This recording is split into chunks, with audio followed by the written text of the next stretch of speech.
खबर यूपी के प्रतापगढ़ जिले से, जहां मीरा भवन स्थित सपा कार्यालय में पीडीए आरक्षण घोटाले पर किया गया प्रेस वार्ता। दरअसल प्रतापगढ़ के मीरा भवन स्थित सपा कार्यालय में मंगलवार को रानीगंज विधायक डॉक्टर आर.के. वर्मा और पट्टी विधायक राम सिंह पटेल ने संयुक्त प्रेस वार्ता की। उन्होंने प्रदेश सरकार पर भर्ती परीक्षाओं में आरक्षण नियमों की अनदेखी का गंभीर आरोप लगाया। नेताओं ने दावा किया कि सरकारी नौकरियों में पिछड़े, दलित और अल्पसंख्यकों के हक को मारा गया है।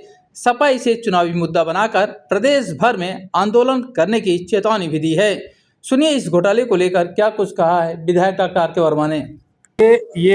सभी साथियों को मैं एक साथ अवगत करा दूं कि ये हमारे आरोप नहीं है, ये हमने प्रमाण रखे हैं कि किस तरीके से भारतीय जनता पार्टी की सरकार ने आरक्षण में लूट कराई और उत्तर प्रदेश के पिछड़े, अनुसूचित और अनुसूचित जनजाति समाज के लोगों के हक पर डाका डाले, उनके संवैधानिक अधिकार को खत्म किया। हमने इसीलिए अलग अलग विभाग का डेटा दिया कि 69,000 शिक्षक भर्ती हो, चाहे जूनियर हाई स्कूल में प्रधानाध्यापकों की भर्ती हो, चाहे लेखपाल की भर्ती हो, चाहे ग्राम विकास अधिकारी की भर्ती हो, चाहे मेडिकल अफसर की भर्ती हो, चाहे स्वास्थ्य शिक्षा अधिकारियों की भर्ती हो, चाहे वो क्लर्क की भर्ती हो, चाहे एग्रीकल्चर इंस्टीट्यूट में भर्ती हो, सभी भर्तियों में चाहे वो बड़े आयोग के द्वारा भर्ती की गई है या UPSSC के द्वारा भर्ती की गई है, हर एक भर्ती में बड़े पैमाने पर जो पिछड़े समाज को 27% का जो कोटा है,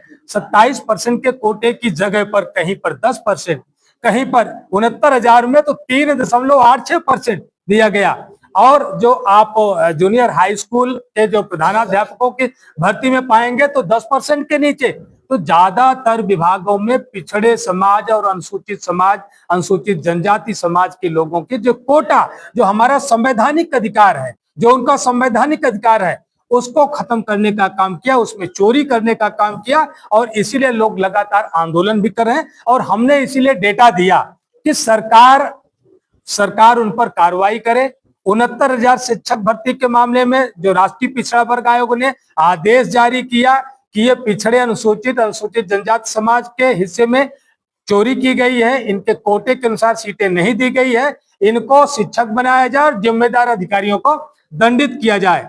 लेकिन आज तक सरकार ने नहीं किया। लगभग उसमें 10,000 से ज्यादा अभ्यर्थी वंचित किए गए, लेकिन सरकार ने आज तक नहीं किया। न्यायालय का आदेश आया, इलाहाबाद हाईकोर्ट का आदेश आया, उस आदेश का भी पालन उत्तर प्रदेश की भारतीय जनता पार्टी की सरकार ने न्यायालय के भी आदेश का पालन नहीं किया। इसलिए हमने लगातार जो 22 विभागों में जो भर्तियां हुई हैं, वो लोक सेवा आयोग से लेकर के UPSSC तक के सभी भर्तियों का ब्यौरा हमने आपके सम्मुख रखा। एक एक विभाग में भारतीय जनता पार्टी की सरकार पिछड़े, अनुसूचित समाज के हक पर डकैती डालने का काम करे, इसीलिए पेश किया।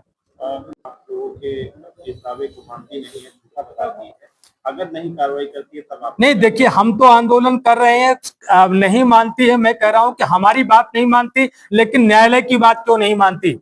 जो बात हम कहते हैं यही बात माननीय न्यायालय कहते हैं, और माननीय न्यायालय की बात भी ये अहंकारी भारतीय जनता पार्टी की सरकार नहीं मानती, उसको अगले न्यायालय में ले जा करके फंसाने का काम करती है।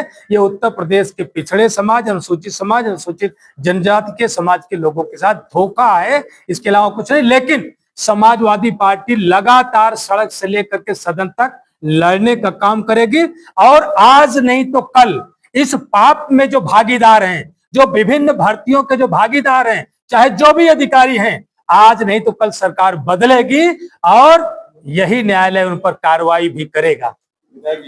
अभी तक 11,514 लगभग अभ्यर्थियों का पीडीए आरक्षण का लूट हुआ, तो क्या इन मामलों को लेकर के आपकी पार्टी जो है कोर्ट जाएगी, कंटेम्प्ट करेगी, या और किस स्तर? हाँ, हम लोग अब आपको बता दें कि हम लोग कोर्ट गए भी हैं, और हम आने वाले समय में लगभग सभी जनपदों से हमारी अधिवक्ता सभा सभी मामलों को लेकर के कोर्ट जाएगी, उनके ऊपर मुकदमे भी दर्ज कराएगी। सबसे बड़ी अदालत जनता की है, उसमें भी और इस मामले को लेकर के हम जनता के बीच में भी जा रहे हैं कि जहां पर जनता के हक पर डाका डाला रहा, तो सबसे बड़ी न्यायालय हमारे लिए वही है। उस न्यायालय के भी जाने का समय आ गया है। 2027 में निश्चित रूप से जनता खुद ही फैसला देगी। भाजपा ये आरोप लगा